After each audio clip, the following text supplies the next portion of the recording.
15 वर्षापूर्वी पोरगी जर नवऱ्याच्या घरी निघली तर आई तिला सांगत होती पोटभर खायचं आणि दणकून काम करायचं. तक्रार आली तर तू येईन मी येईन.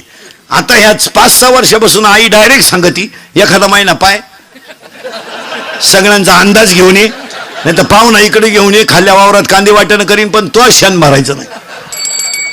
इतक्यात घरी कीर्तनात बसलेली तुझ्या पोरीचा तुझा फक्त 4 दिवस फोन नाही, फक्त बॉटवर कर. आजचं पाकिट देतो मी तुला, कर बॉटवर.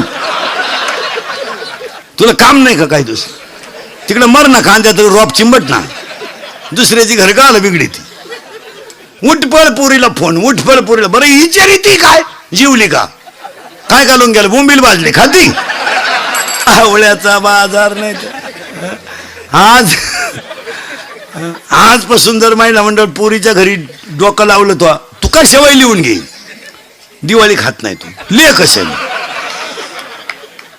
हा विनोद नाही महाराज, तुम्ही सगळं बदलू शकता. प्रारब्ध बदलाल का मला सांगा.